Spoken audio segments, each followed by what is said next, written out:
తిరిగి మీ అందరికీ ఈ యొక్క గురువారం జరిగే బైబిల్ స్టడీలో స్వాగతాన్ని పలుకుతున్నాను. ఈరోజు దేవుడు తన వాక్యం ద్వారా మనతో ఏం మాట్లాడతాడో ఒకసారి ధ్యానించుకున్నామండి. ఈరోజు నా అంశం ఏంటంటే, దేవుడు పశ్చాత్తాపడ్డాడు. దేవుడు ఏం పడ్డాడంట? పశ్చాత్తాపడ్డాడు. దేవుడు పశ్చాత్తాపడడం ఏంటంటారా? ఆయన ఏమైనా పాపం చేశారా పశ్చాత్తాపడడానికి? లేకపోతే ఏమైనా తప్పులు చేశారా పశ్చాత్తాపడడానికి? ఒక వాక్యం ఏమిటంటే సంఖ్యాకాండం 29:29లో దేవుడు అబద్ధం ఆడుటకు నరుడు కాదు, పశ్చాత్తాపడుటకు నరపుత్రుడు కాదు. దేవుడు ఎప్పుడు పశ్చాత్తాపడడు, కానీ కొన్ని సందర్భాలలో ఆయన పశ్చాత్తాపడ్డాడు. ఎగ్జాంపుల్ గమనించండి. మన ఇంటిలో వచ్చాం, మనం వాళ్ళను గౌరవించవలసిన విధంగా గౌరవించకుండా వాళ్ళు వెళ్ళిపోయిన తర్వాత అయ్యో నేను అలా ఎందుకు చేశాను, వాళ్ళని కొద్దిగా గౌరవించుంటే బాగుంటుంది అని మన తర్వాత పశ్చాత్తాపడటం, అది పశ్చాత్తాపడటం. ఎవరైనా ఇంటికి వచ్చినప్పుడు వాళ్ళని మనం చాలా ప్రేమగా చూసుకోవాలి, కానీ చూసుకోలేదు. వాళ్ళు వెళ్ళిపోయిన తర్వాత పశ్చాత్తాపడ, అయ్యో నేను అలా ఎందుకు చేశాను. అలా దేవుడు కానీ కొన్ని విషయాలు జరిగించాడంట, కొన్నిసార్లు ఆయన కొన్ని పనులు చేశాడంట. తర్వాత దురాబాబు పనులు చేశాడంటే ఆయన పశ్చాత్తాపడ్డాడు. దాంట్లో మొదటిసారి దేవుడు ఎక్కడ పశ్చాత్తాపడ్డాడంటే ఆదికాండము 6వ అధ్యాయం తీసుకున్నాడు. ఆదికాండము 6వ అధ్యాయము ఇక్కడ మొదటిసారి దేవుడు పశ్చాత్తాపడ్డాడు. ఎందుకు పడ్డాడు పశ్చాత్తాపము? తాను నరుణ్ణి సృష్టించినందుకు, మానవులను సృష్టించినందుకు దేవుడైన యెహోవా పశ్చాత్తాపడ్డాడు. అతను మీ పైకి చూడండి. నరుడు భూమి మీద విస్తరించను ఆరంభించిన తర్వాత కుమార్తెలు వారికి పుట్టినప్పుడు దేవుని కుమారుడు నరుల కుమార్తెలు చక్కని వారిని చూచి వారందరిలో తమకు మనసు వచ్చిన స్త్రీలను వివాహం చేస్తుంది. అప్పుడు యెహోవా, నా ఆత్మ నరులతో ఎల్లప్పుడూ వాదించదు, వారు తమ అక్రమ విషయంలో నరమార్పులై ఉన్నారు. ఆయనను వారి దినములు 120 ఏళ్ళను. ఆ దినములలో నెఫీలీలను వారు భూమి మీద నుండి తరువాతను నుండి దేవుని కుమారుడు నరుల కుమార్తెలకు పోయినప్పుడు వారికి పిల్లలను కదిరి. పూర్వకాలం ముందు పేరు పొందిన శూరుడి వీరే. నరుల చెడుతనము భూమి మీద గొప్పదనియు వారి హృదయం యొక్క తలంపులలోని ఊహ అంతయు ఎల్లప్పుడూ కేవలము చెడ్డదనియు యెహోవా చూచి తాను భూమి మీద నరులను చేసినందుకు యెహోవా ఏం పడ్డాడంట? సంతాపం నుండి తన హృదయంలో నొచ్చుకొనెను. అప్పుడు యెహోవా, నేను సృజించిన నరులతో కూడా జంతువులను, పురుగులను, ఆకాశ పక్షులను భూమి మీద ఉండకుండా తుడిచివేయదని, ఏలైనగా నేను వారిని సృష్టించినందుకు సంతాపము నుండి ఉన్నాను. అయితే నోవాహు యెహోవా దృష్టి యందు కృప పొందిన వాడాలను. ఇది ప్రియులారా దేవుడు మొదటిసారి పశ్చాత్తాపడ్డ ఒక సందర్భం. అందరు గమనించండి ప్రియులారా, నరులు భూమి మీద విస్తరింపని ఆరంభించిన తర్వాత దేవుని కుమారుడు నరుల కుమార్తెను చక్కని వారిని చూసి వారికి ఇష్టం వచ్చిన వారిని వివాహం చేసుకుని వాళ్ళతో పాపం చేశారంట ప్రియులారా. అప్పుడు వాళ్ళకు పుట్టిన కుమారుడు నెఫీలీలు. ప్రియులైన దేవుని కుమారుడు నరుల కుమార్తెను పెళ్లి చేసుకున్నారంటే చాలా మంది అంటారు, వీళ్ళు ఆకాశం నుండి దేవుడు తన్నుపై కింద పడ్డాడు. లూసిఫర్ యొక్క దేవదూత. లూసిఫర్తో పాటు దేవుడు కొన్ని దూతలు ఇచ్చారంట ఆయనకు. వాళ్ళందరి కింద పడ్డప్పుడు వాళ్ళు దురాత్మలుగా మారి ఆ దురాత్మలు ఈవిల్ స్పిరిట్స్ నరుల కుమారులను చక్కటి వారిని చూసి వాళ్ళని వివాహం చేసుకున్నారంట. వాళ్ళు పెళ్ళి అవుతాయి, వాళ్ళకి ఇష్టపడి వాళ్ళతో పాపం చేసిన తర్వాత వాళ్ళ పిల్లలు అన్నారంట, దేవుని కుమారులకు నరుల కుమార్తెలకు కన్న పిల్లలే నెఫీలీలు. వాళ్ళు ఎట్లుంటారు తెలుసండి? నెఫీలీలు కనీసం ఒక 10-20 అడుగుల ఎత్తు ఉంటారు. వాళ్ళ తలకాయ ఇంతలా ఉంటుంది, వాళ్ళ ఇంతలా ఉంటాయి. వాళ్ళు నార్మల్ సామాన్య మనుషులు కాదు. దురాత్మలకు మనుషులకు కలిసి పుట్టిన సంతానము అంత ఘోరం. అందుకే దేవుడు తన హృదయంలో నొచ్చుకున్నాడంట, పశ్చాత్తాపడు, ఎందుకురా బాబు నేను నరులను సృష్టించాను, నేను సృష్టించుకుంటూ మీరు చేసిన పని ఇదా, దురాత్మలతో మీరు పాపం చేయలేంటి, దాని రిజల్ట్ ఏంటి? ఒక్కొక్కడు చాలా పెద్ద రాక్షసుల మాదిరి పుట్టారు. ఒక్కరు చేతులు కాలు గొల్లాత్, మీకు తెలుసు కదండి, దావీదు గొల్లాత్ ముందు చిన్న కుక్క పిల్ల మాదిరి కనపడ్డాడంట. అంత అయిపోయింది. వీళ్ళంతా నెఫీలీలు. ఆ కాలం ముందున్నారంట. తర్వాత దేవుడు భూమి మీద ఉన్న ప్రతి మనిషిని నాశనం చేశాడు. అయిన తర్వాతనే ఉన్నారంటారు. ఎప్పటి తర్వాత మనకు తెలియదు కదా. కానీ దేవుడు తాను నరులను చేసినందుకు పశ్చాత్తాపపడ్డాడు.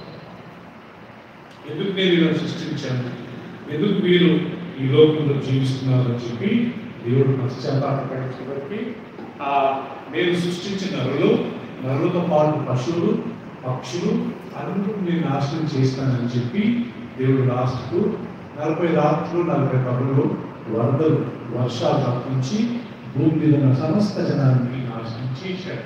సో ఒక్కసారి ఆలోచించండి ప్రియులారా, మనల్ని సృష్టించిన దేవుడే ఆయన పశ్చాత్తాపడ్డాడంటే అది ఎంత పెద్ద ఘోరమై ఉండవచ్చు కదా ప్రియులారా.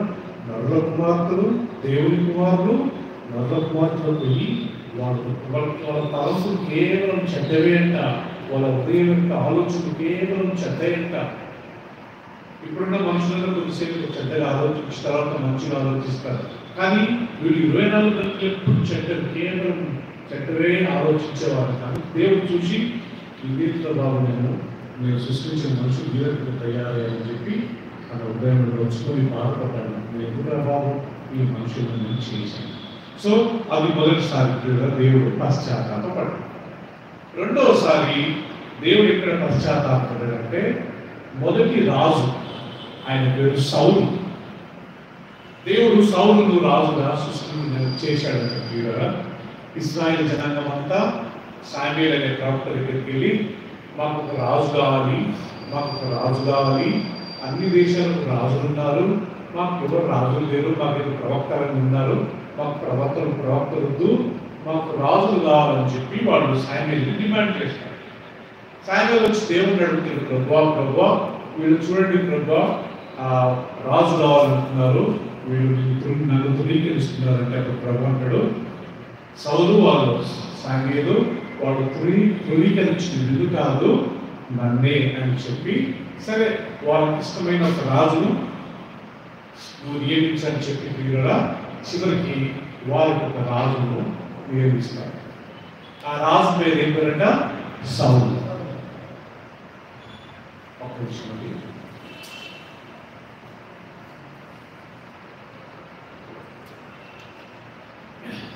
సో ప్రియులారా ఆ రాజు పేరే సౌలు. ఎవరయ్యా ఈ సౌలు అంటే ప్రియులారా, మొదటి శామ్యూయేలు గ్రంథం తీసుకున్నాం.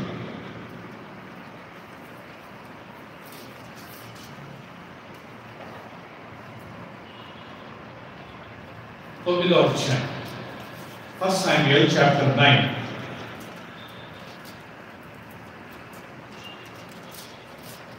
ఎవరి శామ్యూయేలు, ఎవరి సౌలు మొదటి రాజు అంటే ఆయన యొక్క బ్యాక్గ్రౌండ్, ఆయన యొక్క చందాల గురించి ఇక్కడ రాశారు. ఫస్ట్ మనం చదువుకున్నామండి. అందరు 9వ అధ్యాయం తీయండి, మీ బైబిల్ చూసుకోండి.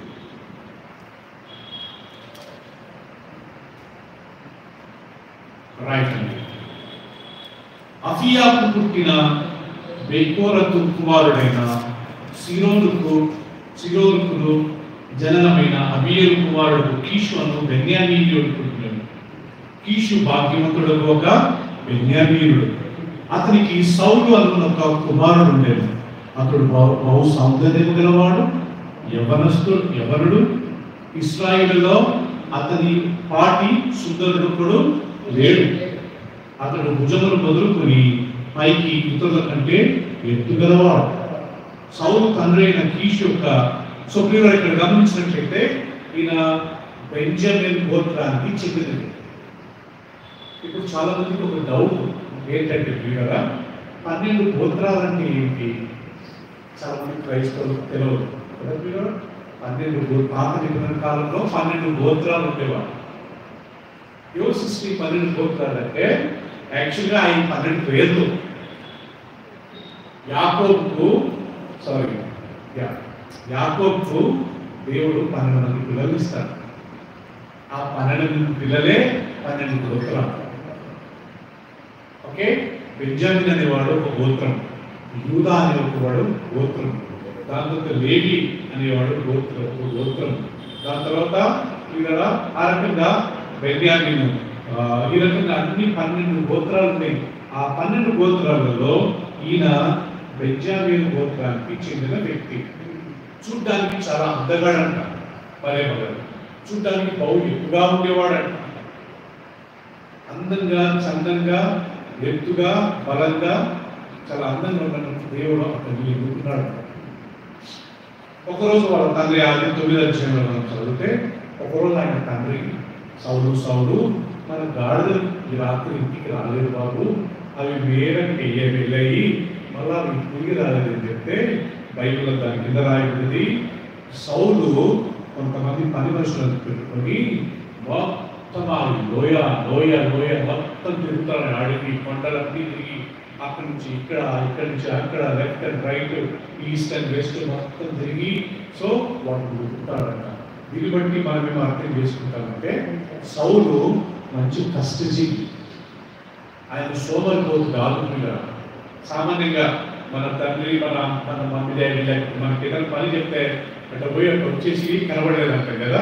కానీ ఈయన ఒకటే తిరిగాడంట పిల్లలు, ఆ కొండ నుంచి ఈ కొండకు, ఆ లోయ నుంచి ఈ లోయ వరకు కష్టపడి లాస్ట్ అవి దొరకలేదంట. లాస్ట్కు సౌలు సామ్యూయేలు వెళ్ళి ఆయన తల మీద నూనె పోసి దేవుడు నిన్ను రాజుగా నియమిస్తున్నాడని నియమించాడు. ఇదేంటో బాబు, గాడిదలను వెతకడానికి పోతే దేవుడు ఆయన రాజుగా చేసి పెట్టాడు. ఈయన వెళ్ళింది వాళ్ళ తండ్రి చెప్పాడు, సౌలు మన గాడిదలు ఈ రాత్రికి రాలేదు, అవి ఎక్కడున్నాయి, ఏ లోయలు ఉన్నాయి, ఏ కొండ మీద ఉన్నాయో చూశారంటే కనబడు పోయి రాత్రి మగుడు తిరిగి లాస్ట్కు సామ్యూయేలు చేతిలో పడతాడు. సామ్యూయేలు వచ్చి ఆయన అభిషేకిస్తాడు, దేవుడు మీకు రాజుగా నిలుస్తున్నాడు. గాడిదలు వెతకడానికి వెళ్ళిన వ్యక్తిని దేవుడు ఏం చేశాడంట, ఆయనలో గొప్పతనాన్ని చూసో, ఆయనలో తెలివి జ్ఞానాన్ని చూసి, ఆయన అందాన్ని చందాన్ని చూసి దేవుడు ఆయన రాజుగా చేయలేదు. అంటే దేవుడికి ఎలాంటి భేదం లేదు, ఎలాంటి భేదభావం లేదు. ఆయన అందరినీ ఈక్వల్గా, నార్మల్గా చూసి దేవుడు కాబట్టి మన దేవుడు ఎలాంటి పక్షపాతం లేని వాడు విషయాన్ని మనం గుర్తుపెట్టుకోవాలి. తర్వాత ఏం జరిగిందంటే ప్రియులారా, ఈ యొక్క సౌలు రాజు అయిన తర్వాత ఆయన చేసిన మొదటి మిస్టేక్ ఏంటి తెలుసా అండి? ఈ సౌలు ఉన్న ఆ దేశంకి ఫిలిస్తీన్ల దేశస్తులు వచ్చి 40 రాత్రులు 40 పగళ్ళు వీళ్ళకు సవాలు విసిరారంటారు. గొల్యాత్ అనే వ్యక్తి ఏమని, మీరు మొగళ్ళు అయితే మా ఇద్దరికి రండి, మాకు యుద్ధం చేయండి, మీరు గెలిస్తే మీరు మాకు బానిసలు కావాలా, ఓకే, అండ్ మీరు గెలిస్తే మీకు బానిసలు అవుతామని చెప్పి రాత్రి పగలు గొల్యాత్ అనే వ్యక్తి, నేను చెప్పాను కదా, నెఫీగా అనొచ్చాయన, అంత హైట్గా అంత వెయిట్ ఉన్నాడు. సో అప్పుడు ఎవరైనా పోలే, భయపడ్డారు. ఏమో ఆయన చూడడానికి, ఆయన హైట్, ఆయన వెయిట్, మనం యుద్ధం చేయలేదు, అందరూ ముడుకొని ఉంటారు కూడా. లాస్ట్కు శామ్యూయేలు తండ్రి ఏమంటాడంటే, సౌలు తండ్రి, అరే మీ అన్నదమ్ములు ఆర్మీలో ఉన్నారు సౌలు దగ్గర, ఓకే, ఎక్కడున్నారు పోయి చూసిరండి అన్నప్పుడు పిల్లరా దావీదు వచ్చి వాళ్ళ అన్నదమ్ములతో మాట్లాడుతున్నప్పుడు ఈ స్టోరీ వింటాడు. గొల్యాత్ అనే వ్యక్తి వచ్చి మాకు సవాలు ఇస్తున్నాడు. అప్పుడు లాస్ట్కు రాజు నాకు పర్మిషన్ ఇస్తే నేను గొల్యాత్తో యుద్ధం చేస్తాను, అంటే నీకు తెలియదు బాబు అని ఆయన తిరస్కరిస్తే నాకు మీరు ఒక అవకాశం ఇచ్చి చూడండి చెప్పి లాస్ట్ కదా ఈయన వెళ్ళి ఆ గొల్లియాతు దగ్గర యుద్ధానికి వెళ్తే ఆ గొల్లియాతు అంటాడు, నువ్వు నా ముందు కుక్క మాదిరి ఉన్నావురా, చచ్చిన కుక్కవు, నువ్వు నాకు యుద్ధం చేస్తావని చెప్పి వాడిని విసర్జిస్తారు. అప్పుడు దావీదు ఏం చేశారంటే ఒడిసెలో రాళ్ళు పెట్టుకుని కదా కొడుతుందని అది కరెక్ట్ ఆయన నష్టం మీద కరెక్ట్. ఇప్పుడు నేను యూట్యూబ్లో మీకు చూపిస్తాను. ఒక పెద్ద స్కల్ కొర్ర దొరికిందంట. దొరికితే దాని మధ్యలో ఒక పెద్ద హోల్ ఉందంట. యువతరా బాబు ఇతర కొర్ర ఏంటి ఆ హోల్ అని చూస్తే లాస్ట్కు గొల్లియాతు కనిపించింది. దావీదు అప్పుడు కొట్టాడు కదా, కరెక్ట్ రాయి ఇక్కడ పడ్డది. అప్పటి నుంచి ఆ యెరూషలేములో ఉండే అందరూ సౌలు 1000 మందిని చంపగలిగితే దావీదు 10,000 మందిని చంపుతాడు. ఒకటే పోటీ ఆయన జలస్గా ఫీల్ అయ్యారు. ఎవరు జలస్గా ఫీల్ అయ్యారు? సౌలు. ఫస్ట్ పాపం ఎక్కడ స్టార్ట్ అయింది తెలుసమ్మా? వేరే మీద కడుపు మంట కదా. నాకంటే గొప్పవాడు లేడు, నాకంటే మంచి పేరు సంపాదించుకున్నాడు. అందరూ నేను సౌలు 1000 మందిని చంపితే దావీదు 10,000 మందిని చంపుతున్నాడు అంటున్నాడే, నాకు రావాల్సిన గౌరవం మర్యాద ఆయన తీసుకున్నాడే అని చెప్పి అప్పటి నుంచి కోపం వచ్చి దావీదు మీద కత్తి విసరడం ప్రారంభించాడు. అక్కడ పోయిందండి ఆయన దేవుడి దీపంలో వచ్చాను. అదర్వైజ్ నాకు తెలిసి దానికన్నా ముందు సౌలు మీద ఎలాంటి కంప్లైంట్స్ లేవు. మంచోడే, రాజుగా ప్రవర్తించి అందరికీ ఆయన సాయం చేశాడు. కానీ ఎప్పుడైతే దావీదు గొల్లియాతును చంపాడో ఈయన జలస్గా ఫీల్ అయ్యాడు. ఎందుకంటే అందరి ఇంపార్టెన్స్ దావీదుకి ఇవ్వడం ప్రారంభించాడు. రెండో తప్పు వినండి వీళ్ళ సౌలు చేసే రెండో తప్పు ఏంటి తెలుసండి? ఒక స్థలానికి రాజు ఆయన వెళ్ళాడు. ఆ స్థలానికి సామ్యుయేలు వెళ్ళి బలి అర్పించాలి దేవుడికి. ఈయన సౌలు చూసి ఇంకా సామ్యుయేలు రాలేదు, ఇంకా రాలేదు చూసి ఆయన రాకపోతే ఏంటి అని చెప్పి ఈయనదే బలి అర్పిస్తున్నాడు. ఈయన బలి అర్పిస్తున్నాడు లేదో దావీదు వస్తాడు, సామ్యుయేలు వస్తాడు. సామ్యుయేలు వచ్చి ఏం చేసినావు సౌలు, నువ్వు రాజు, బలులు అర్పించే పని నీది కాదు కదా, యాజకులు ప్రవక్తల పని కదా, మీరు బలి అర్పించాలంటే ఇప్పటివరకు వెయిట్ చేశానండి, మీరు రాలేదని నేను ఇచ్చాను. నువ్వు దేవుని రాజ్యంలో పాపం చేశావు, దేవుడి దృష్టిలో పాపం చేశావు, అది రెండో పాపం. వీరా కొద్దిగా కాలం ఉంటే 5 నిమిషాలు వెయిట్ చేసి అయిపోతున్నాయి కదా, తొందర ఆతురత అక్కడ కదా. కొన్నిసార్లు మనందరికీ తెలుసు ఆ తొందర వల్ల మనం మిస్టేక్స్ పాపం చేయగలుగుతాం. సో మూడవది ఈయన చేసిన ఇంకొక పాపం ఏంటి తెలుసా ప్రియులారా? దేవుడు అమలీకీయులను వెళ్ళి చంపమంటాడు. అమలీకీయులని వీళ్ళకి విరోధులు ఉంటారని. నేను వాళ్ళందరినీ నీ చేతికి అప్పగించాను, నువ్వు వెళ్ళి అందరినీ చంపేయబెట్టిపోయిన వాళ్ళు మన బ్రదర్ల వాక్యం చెప్పారు కదా. ఈయన వెళ్ళి అందరినీ చంపేసి మలిసిన ఎద్దులను, ఆవులను, మేకలను తెచ్చి ఆయన ఊళ్ళో కట్టుకుంటాడు. వాళ్ళ రాజులను చంపుకుంటే ఆ రాజులను పట్టుకుని ప్రాణంతో తెస్తాడు.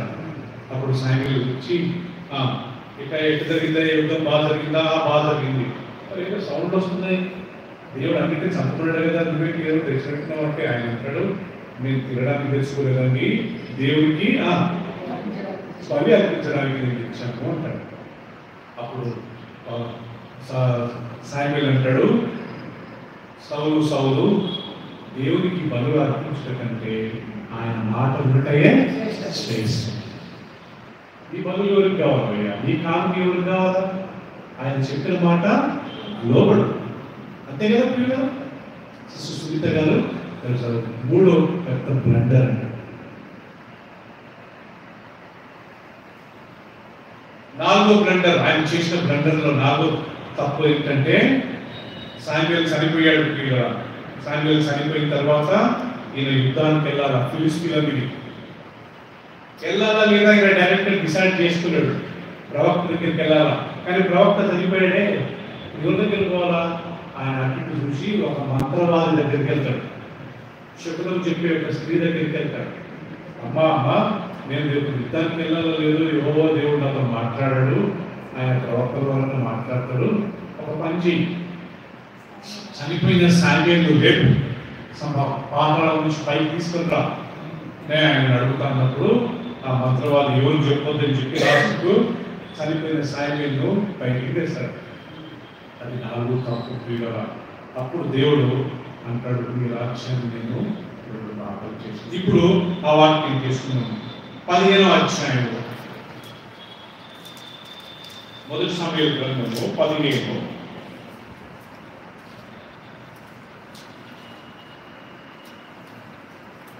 11వ వచనం చూద్దాం.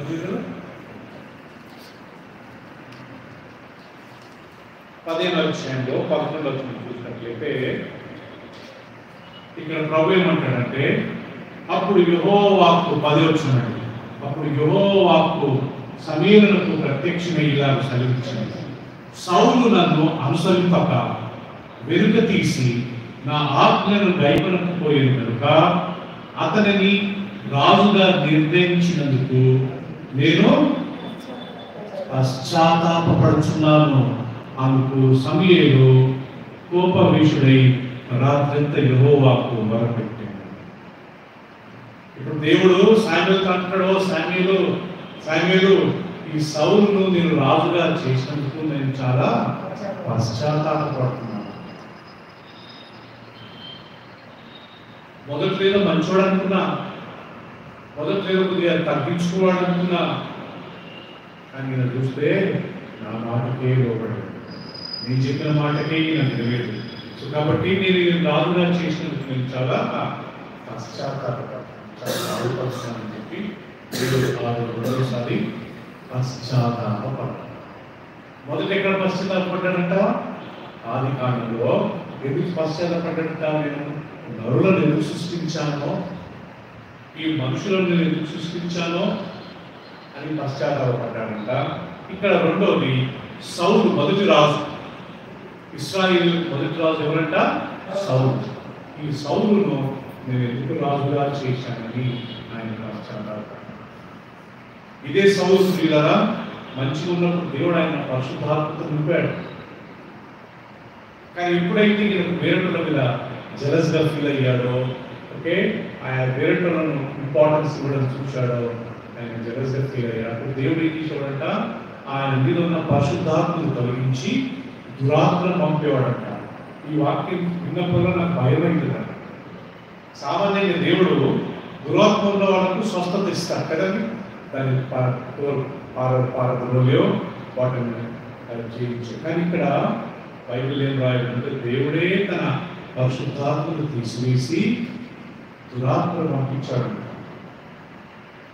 ఆ దురాత్మ వచ్చినప్పుడు సౌలు పిచ్చోని వాళ్ళని ప్రవర్తించేవాడు, ఏదో మాట్లాడాడు అంటారు, పితామహ చేసేవాడు. అప్పుడు ఇమ్మీడియట్గా దావీదు ఎక్కడున్నాడో తెలుసుకుని రండి అని ఎవరో పంపితే వెళ్ళి దావీదు తెలుసుకుని ఆయన వచ్చి గిటారు వాయించుకొని పాటలు పాడుతున్నాడు. ఇప్పుడు ఆ దురాత్మ పోయాడు. అట్లాంటి విషయంలో దావీదు నాకు ఎంతో సాయం చేశాడు. ఆయన కానీ సౌలు ఏం చేశాడంట? దేవుని మాట లేదు, జలస్గా ఫీల్ అయ్యాడు. దేవుని మాట లోబడలేదు, ప్రవక్త మాట లోబడలేదు. నేనే గొప్పవాడు అనుకున్నాడు. చివరికి దేవుడు కృపనే కోరుకుంది కదా. సో ఇది రెండోసారి యెహోవా దేవుడు పశ్చాత్తాపడ్డాడు. నేను ఎందుకురా బాబు నేను రాజుగా చేశానని పశ్చాత్తాపడ్డాడు.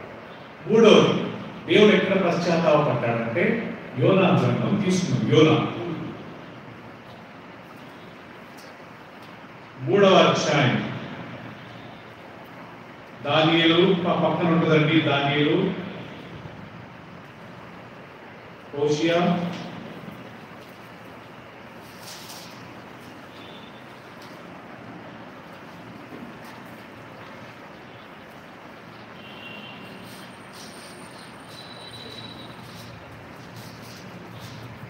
యోవేలు, దాని తర్వాత ఆమోసు,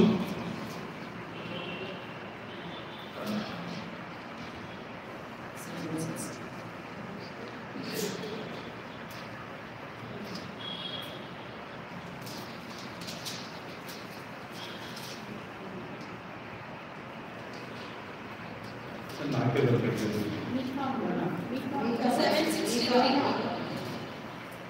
760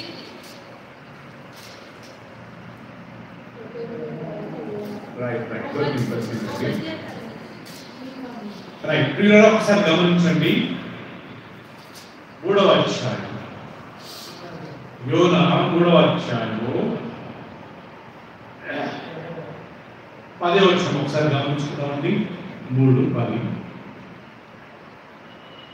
ఈ నినివే వారు తమ చెడు నడతలను మానుకొనగా వారు చేయించిన క్రియలను దేవుడు చూచి ఏం చేశాడంటే పశ్చాత్తాపుడై వారికి మేలు చేయునని తాను మాట ఇచ్చిన కీడు చేయక మానెను.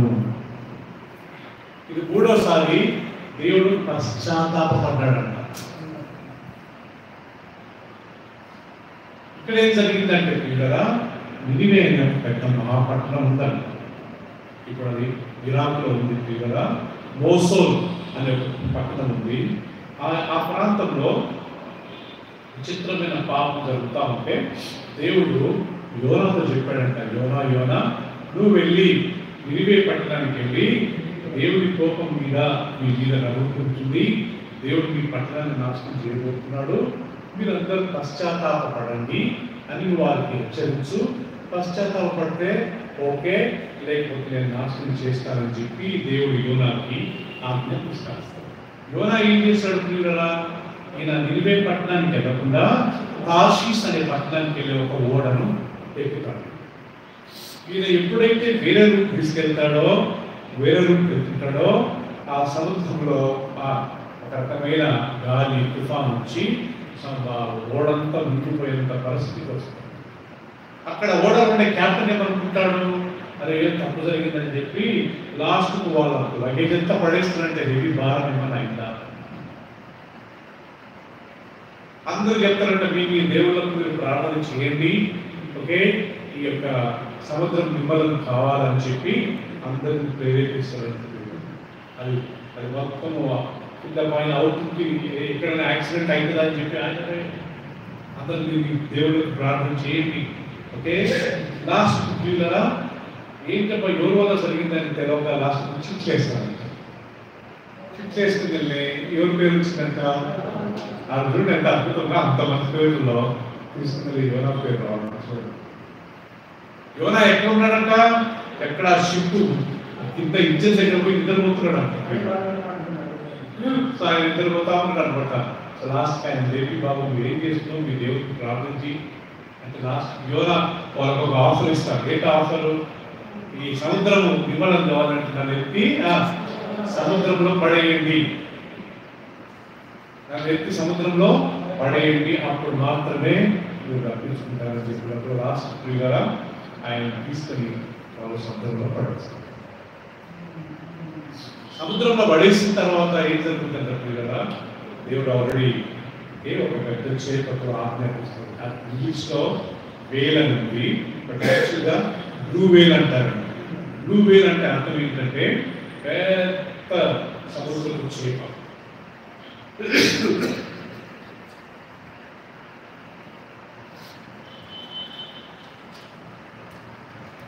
సో పిల్లరా ఆ బ్లూ వేల్ అనేది 3-4 ఏనుగులు ఒకేసారి తినేస్తాను, దాని కడుపులో పడతాయి. బ్లూ వేల్ యొక్క 3-4 ఏనుగులు ఒకేసారి తింటదంట, కడుపుకుంటుందంట. అంత పెద్ద ఉంటుంది అంట బ్లూ వేల్. బాగుంది. అలాంటి అలాంటి చేపను దేవుడు పంపేట్టున్నారా. ఈయన ఆ చేప కడుపులో 3 రాత్రులు 3 పగలు ఉన్నాడు. ఏం చేశాడు? 3 రాత్రులు 3 పగలు ఆయనకి ఒకటే టెన్షన్, ఏంటి పరిస్థితి, నేను చేప కడుపులో ఉన్నాను. ఆయన 3 రాత్రులు 3 పగలు ప్రేయర్ చేశాడంట. ఎలాంటి ఆన్సర్ బాగాలేదు. లాస్ట్కి ఏం చేశాడంట చూడండి ప్రియులారా, 2వ అధ్యాయంలో 2వ అధ్యాయం తీయండి అందరూ.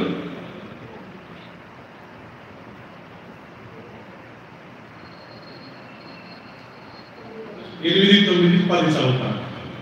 అసత్యమైన వ్యర్థ దేవతల యందు లక్ష్యముంచువారు తమ కృపాదాలను విసర్జించరు. కృతజ్ఞతాస్తుతులు చెల్లించి నేను నీకు బలులు అర్పింతును. చూడండి, కృతజ్ఞతాస్తుతులు చెల్లించి నేను నీకు బలులు అర్పింతును. నేను మొక్కుకున్న మొక్కుబడులను చెల్లింపక మానను. యెహోవా యొద్దనే రక్షణ దొరుకునని ప్రార్థించాను. తర్వాత ఏం జరిగిందంట? అంతలో యెహోవా మత్స్యమునకు ఆజ్ఞ ఇయ్యగా అది యోనాను నేల మీద కక్కి వేసెను.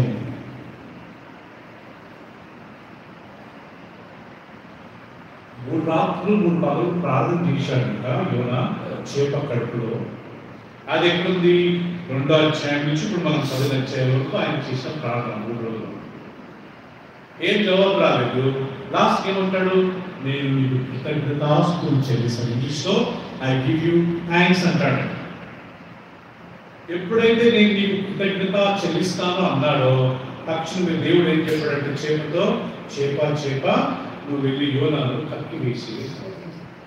అంటే దీంట్లో ఒక విషయం ఏంటంటే ప్రార్థన చేసినంత వరకు ఆయనకు ఎలాంటి జవాబు రాలేదు. ఎప్పుడైతే దేవుడికి థ్యాంక్స్ చెప్పాడో అప్పుడు జవాబు వచ్చింది. అందుకే మనం ఎక్కువసేపు మర్యాద గారు దేవుడికి థ్యాంక్స్ చెప్తా ఉండాలి, దేవుడిని చూపిస్తా ఉండాలి, దేవుడిని కనపరుస్తుండాలి. మరొక రాజ్యం మనకు పని ఒకటే. అందరూ కొడుతూనే ఉంటారు.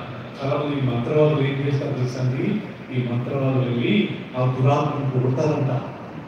చేతబడులు మంత్రాలు పోతే ఏమో దేవుడి కంటే గ్రేటు, నువ్వు దేవుడు పనికిరారు అని కొడిగినప్పుడు ఆ దేవుడు ఆ దురాత్మ ప్రేరేపించబడి ప్రత్యక్షమవుతుంట. ఏంటి చెప్పమంటే వాళ్ళని చంపురా, వీళ్ళని చంపిరా, వాళ్ళ వ్యాపారం ఉంది, వాళ్ళ భార్య భర్తలు వేరు కావాలని చెప్పి చేతబడ మంత్రాలు ఉన్నాయి పిల్లరా. కానీ ప్రభు నమ్ముకున్న మనకు అవి తాకం. హల్లెలూయా.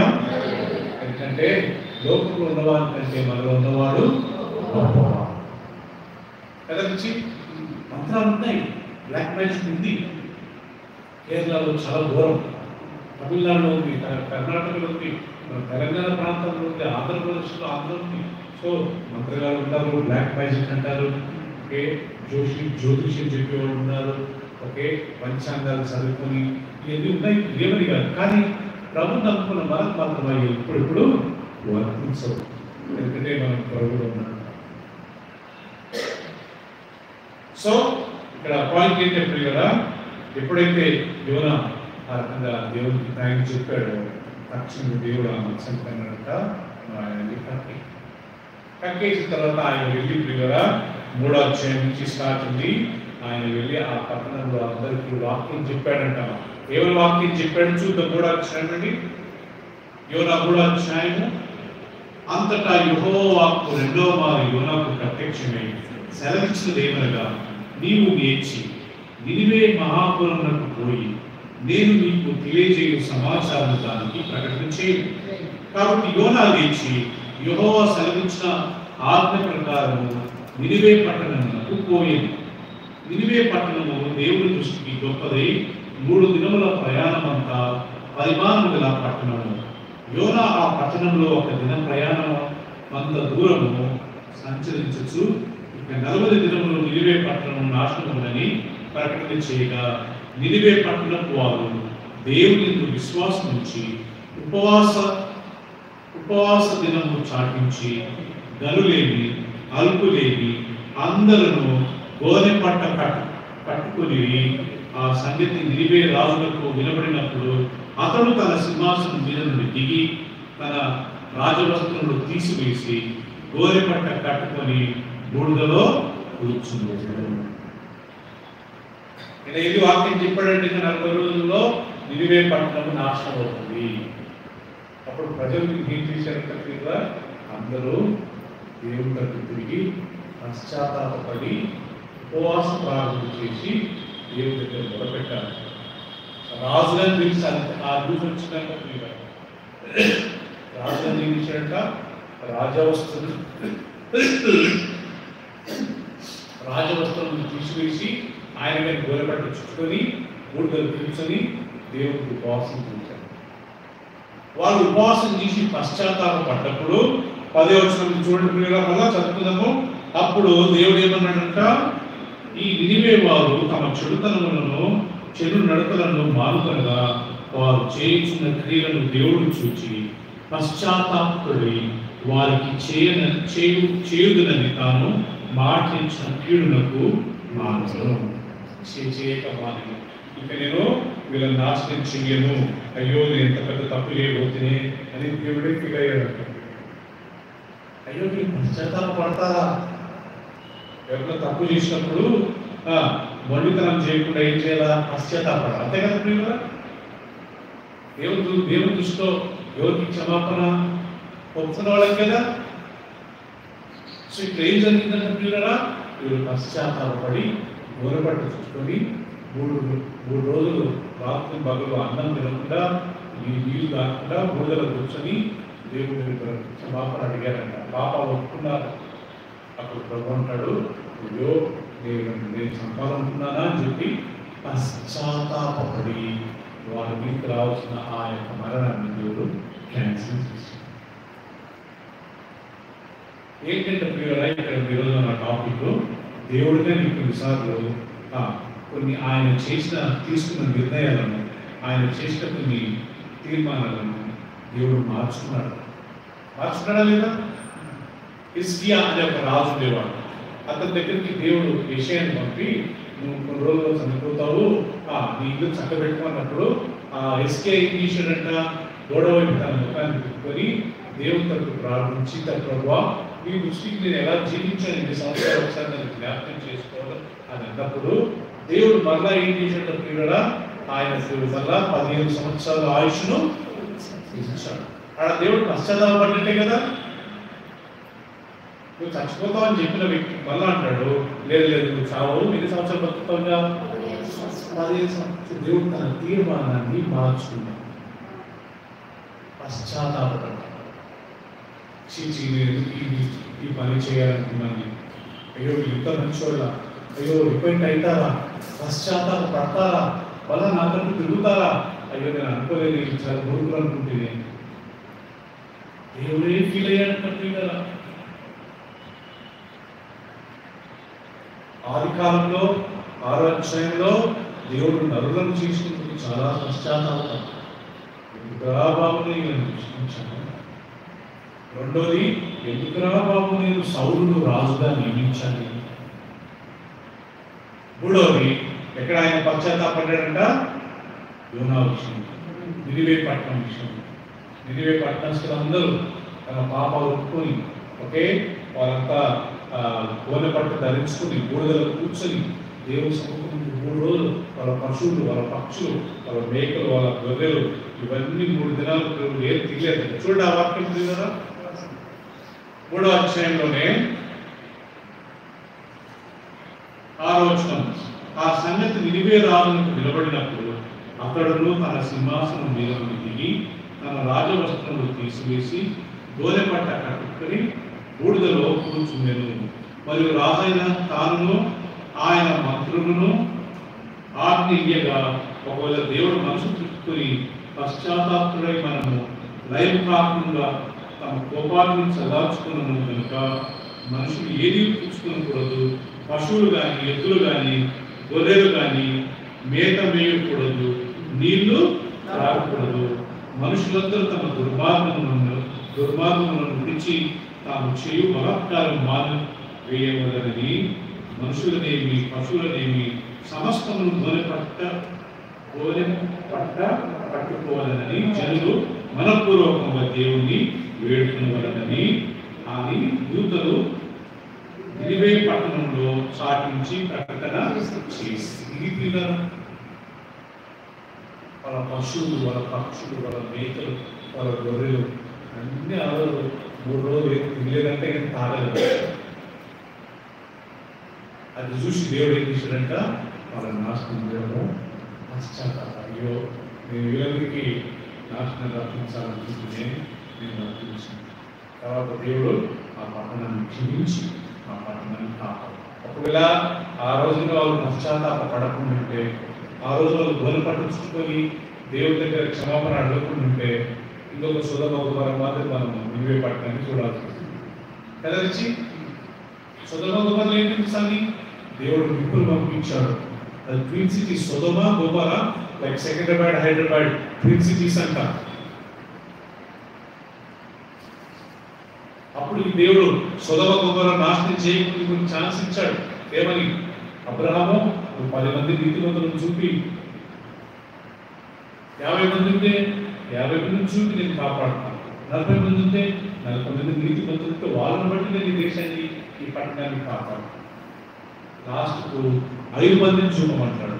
5 మంది కానీ 4 ఉంటారండి నీతిమంతులు. ఎవరెవరైనా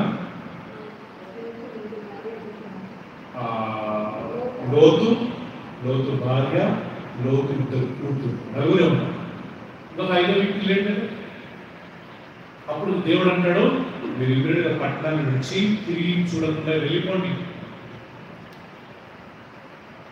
4 ఉన్నారు కానీ ఒక్క వ్యక్తిని మిస్ అయ్యారు. సో మనం ప్రియులారా, ఈ నినివే పట్టణము ఒకవేళ పశ్చాత్తాపడి దేవుడితో తెలియకుంటే మనం ఇదొక సొదొమ గొమొరను చూస్తున్నాం.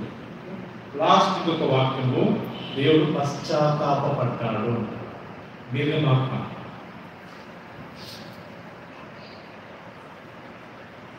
32వ అధ్యాయం.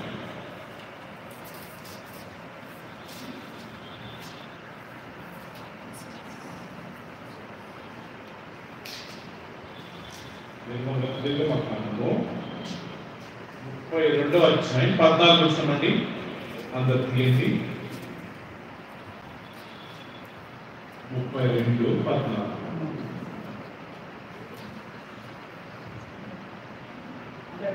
అంతటా యెహోవా తన ప్రజలకు చేసిదనని చెప్పిన కీడును గురించి ఏం చేసిను? సంతాపపడెను. ఇది 4 సార్లు దేవుడు మళ్ళా సంతాపపడ్డాడు. ఏం జరిగింది ఇక్కడ మరేమ్మా అంటే, ఇక్కడ మోషే కొండ మీదకి వెళ్ళి ఉపవాస ప్రార్థన చేసి వచ్చిన తర్వాత కింద చూస్తే వీళ్ళంతా ఏం చేశారంటే అక్కడ దూడను చేసి బంగారంతో ఇదే యెహోవా అని చెప్పి ఆ దూడకు బలుగా అర్పించుకుంటూ ఇదే మా దేవుడు అని చెప్పి పెద్ద పండగ చేసుకున్న డ్యాన్స్ వేస్తున్నారు. అప్పుడు దేవుడు అంటాడు, మోషే నువ్వు పక్కకు రా, వీళ్ళందరినీ నేను నాశనం చేసి నీ నుండి నేను సంతానాన్ని ప్రారంభిస్తాను.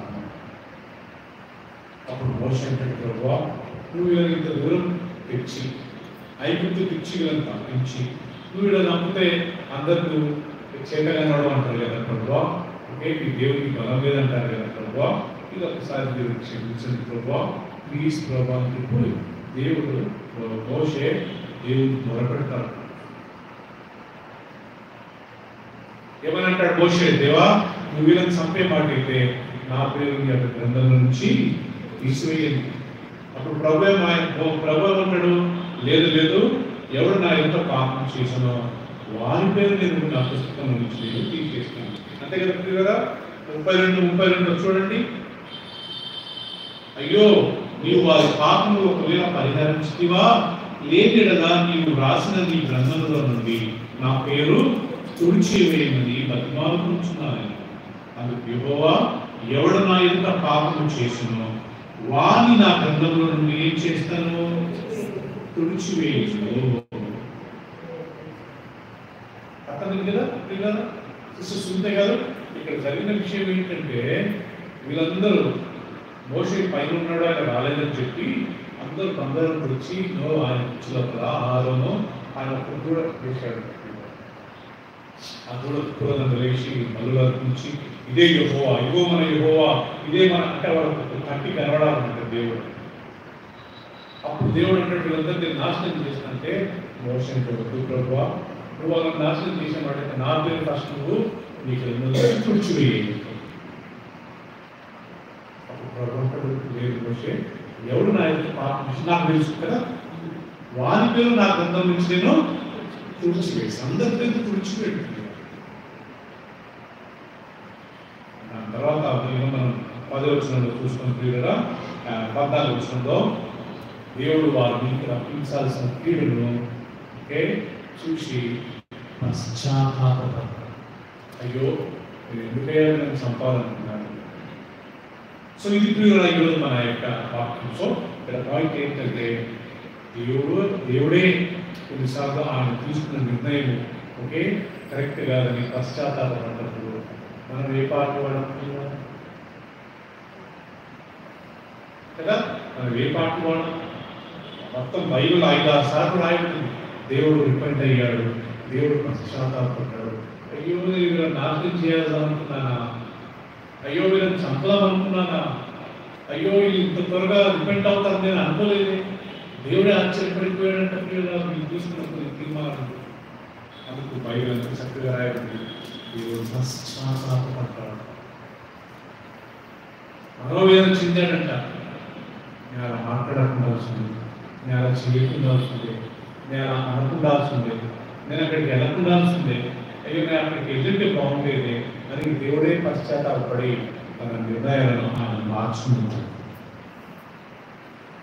సో మన విషయంలో కానీ ఈరోజు దేవుడు ఏంటంటే మనం ఏదైనా తప్పు చేశాము, ఏదైనా పాపం చేశాము, ఏదైనా తప్పుడు నిర్ణయాలు తీసుకున్నాము అని దేవుడు మనం ప్రేరేపిస్తే మనం ఏం చేయాలంట, మనం పశ్చాత్తాపడాలి. మనం పశ్చాత్తాపడితేనే కదా టీచర్ ప్రతాప్ మనం పాప క్షమాపణ పోయిన వారం నేర్చుకున్నాం కదా పిల్లరా. తప్పులు చేసినవాడు దేవుడి దగ్గర క్షమాపణ అడిగితేనే క్షమిస్తాడు దేవుడు, అడగకుంటే క్షమిస్తాడా?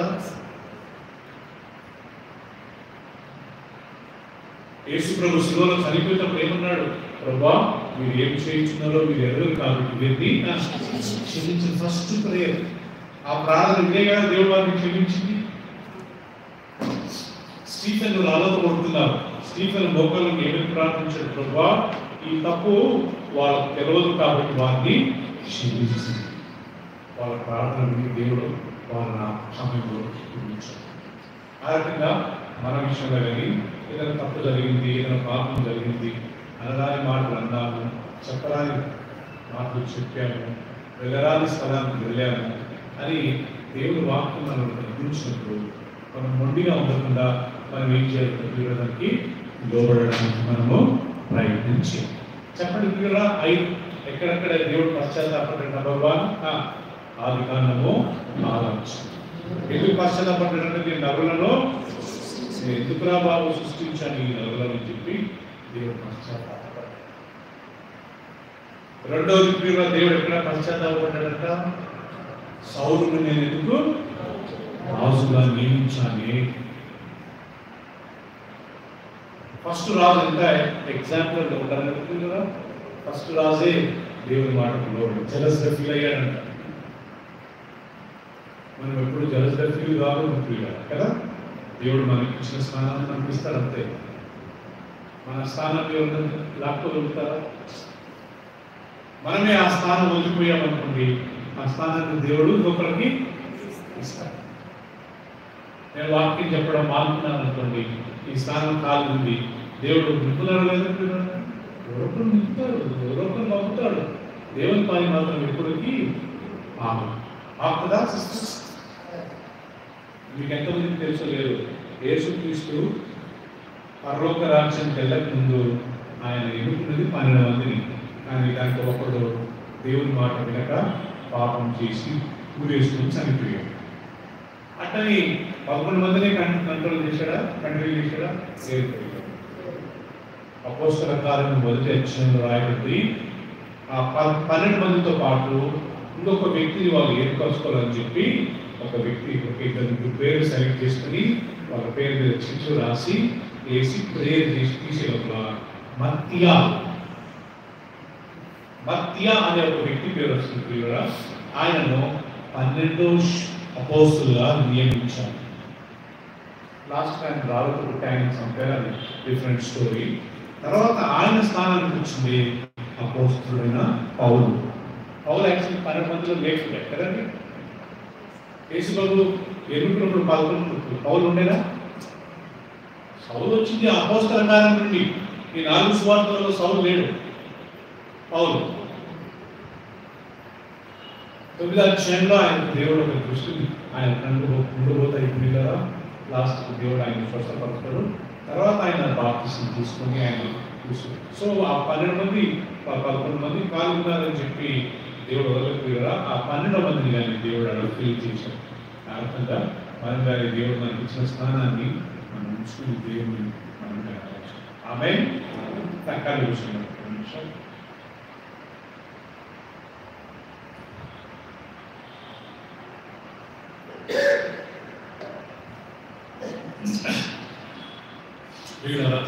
దేవుడు ఎంత గొప్పవాడంటే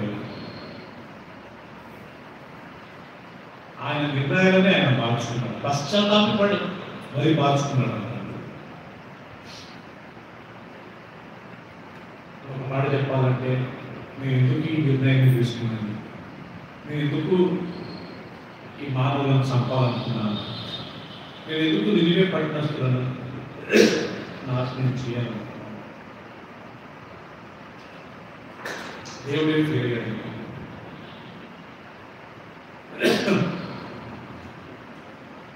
మనకు లెసన్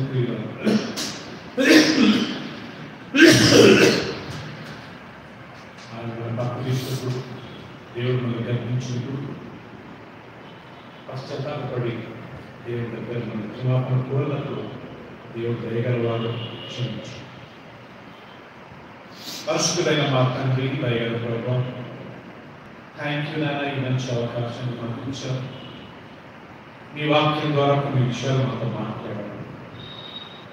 దేవుడే పశ్చాత్తాపడ్డాడనే విషయాన్ని ఈరోజు మాకు కళ్ళు తెచ్చారు. నేను నరులను భూమి మీద సృష్టించినందుకు నేను పశ్చాత్తాపడుతున్నానని చెప్పి ఆదికాండం 6వ వచనంలో మీరు ఆ నరులు చేసే పాపాన్ని చూసి పశ్చాత్తాపడ్డారు. రెండోది, సౌలు మొదటి రాజుగా నేను ఎదురు చేశానని, అతన్ని నేను రాజుగా చేసినందుకు నేను పశ్చాత్తాపడుతున్నానని మీరు అక్కడ పశ్చాత్తాపడ్డారు. మూడోది, నినివే పట్టణస్తులు ఆయన వాళ్ళ పాపాలు ఒప్పుకున్నప్పుడు వాళ్ళు గోనె పట్టించుకొని ఆహారం లేకుండా 3 రాత్రులు 3 పగళ్ళు నీ సముఖంలో బూడిదలో కూర్చుని వాళ్ళు ఏడ్చినప్పుడు వారి పాపలను క్షమించి,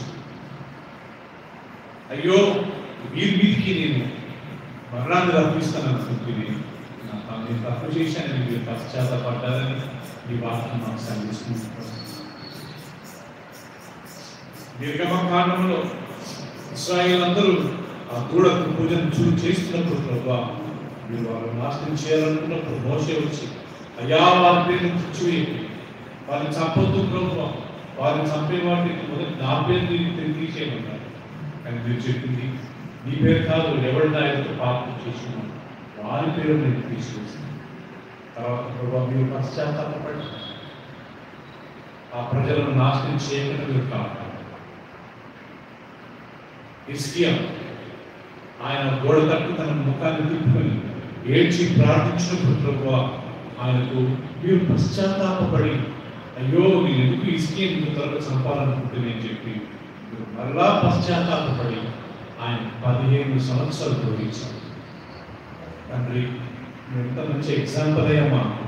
మేమేమైనా తప్పుడు నిర్ణయం తీసుకున్నప్పుడు, తప్పుడు పనులు చేసినప్పుడు పశ్చాత్తాపడి మేము రావాలి. కానీ ప్రభువా, మేము వేరే తప్పులు జరుగుతుంది మాకు దయచి దేవా, నువ్వే పశ్చాత్తాపడ్డప్పుడు మేము ఏ పాటి వాళ్ళను మా తప్పులను, మా పాపములను, మా అపరాధములను, మా నోటి మాటలను, మేము చేసే ప్రతి క్రియలు అది తప్పైనప్పుడు, అది పాపమైనప్పుడు ప్రభువా, మేము పశ్చాత్తాపడి నీకు తిరిగి ఎక్కుతుంది మాకు వచ్చి మీ దగ్గరికి మేము పాపాలు ఒప్పుకుంటే మమ్మల్ని క్షమిస్తావు. పశ్చాత్తాపడ్డ వ్యక్తి మీ దగ్గరికి వచ్చి క్షమాపణ అడిగినప్పుడే మీరు క్షమిస్తారు. Thank you so much. మేము ఎల్లప్పుడూ మా పాపాలు ఒప్పుకొని వాటిని తెచ్చిపెట్టుకుని మాకు థ్యాంక్ యూ ప్రభుత్వం. ఈ ప్రజలను ప్రేమించిన వాళ్ళందరూ ఈరోజు బైబిల్స్ కూర్చొని ప్రతి ఒక్కరిని పేరు దీవించి మంచి ఆరోగ్య ఆశలను దయచేసి అంతవరకు నీ కొరకు జీవించుకోకుండా దయచేసి ఎవరెవరైతే రాలేకపోయామో వారిని జ్ఞాపకం చేసుకుంటున్నాం. మాట్లాడుతూ వాళ్ళని వచ్చే గురువారం వచ్చి ఆదివారం వచ్చి ఈ సన్నిధిలో ఇంకా కొన్ని సత్యాలు నేర్చుకుని ఆత్మని వీక్కుని నడిచింది. చివరి దినాలలో దేవుని వాక్యం కరువు సరైన బోధకు ఉండాలని ప్రభువా నీ వాక్యం చదివిస్తుంది.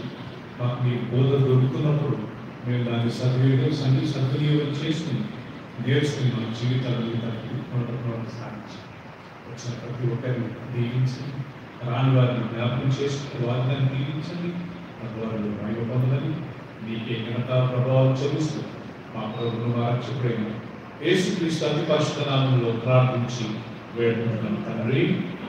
ఆమేన్. ఆమేన్. చివరికి మన తండ్రి అయిన దేవుని ప్రేమ, తన కుమారుడు మన రక్షకుడైన యేసుక్రీస్తు కృప, పరిశుద్ధాత్మ సహవాసం ఇక్కడ చేరిన అందరికీ ఆయన ప్రేమించుకోవాలి ఇప్పుడు నువ్వు సదాకాలంతో దాక. ఆమేన్. ఆమేన్. Praise God. Praise the sister.